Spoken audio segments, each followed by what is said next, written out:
UAP यानी unlawful activities prevention act. वैसे ये कानून 1967 में बना था। अमित शाह ने इस कानून के संशोधन के दौरान बार बार जोर दिया कि यह कानून कांग्रेस लेकर आई थी।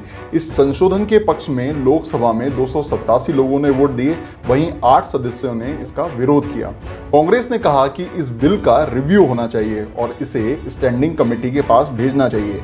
कांग्रेस सांसद इस बिल के विरोध में सदन छोड़कर चले गए। वैसे यूएपीए में क्या संशोधन हुआ है, इसके संशोधन की जरूरत क्या पड़ गई, आइए इस पर नजर डालते हैं।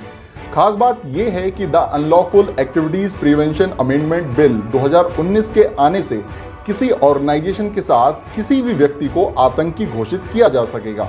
कोई भी आतंकी संगठन हो या व्यक्ति, उसकी संपत्ति जब्त की जा सकेगी। इस बिल में हुए संशोधन पर गृह मंत्री अमित शाह ने लोकसभा में सिलसिलेवार जवाब दिए। अमित शाह ने कहा कि इस कानून में पहला संशोधन 2004 में हुआ, वहीं दूसरा संशोधन 2008 और तीसरा संशोधन 2013 में हुआ।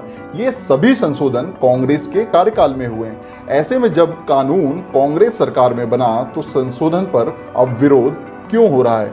उन्होंने यूएपीए कानून की कांग्रेस द्वारा बनाए जाने की तारीफ भी की। अमित शाह ने लोकसभा में बताया कि यूएपीए में कब किस व्यक्ति को आतंकी घोषित किया जाएगा, इस बारे में कई चीजें। पहला ये है कि आतंकी कार्यकर्ता है, ये देखना होगा, इसी आधार पर फैसला होगा।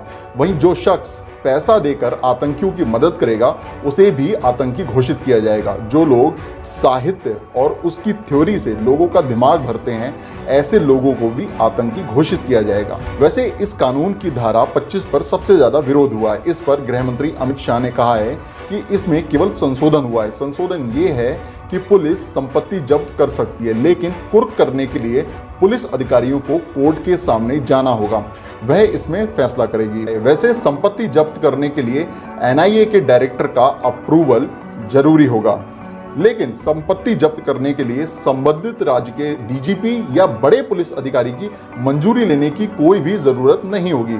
वैसे संशोधन के बाद एनआईए अफसरों को ज्यादा अधिकार मिल गए हैं। अब कोई भी जांच इंस्पेक्टर रैंक या उससे ऊपर के अफसर कर सकते हैं। इससे पहले की जांच डीएसपी या एसीपी रैंक के अधिकारी ही कर सकते थे।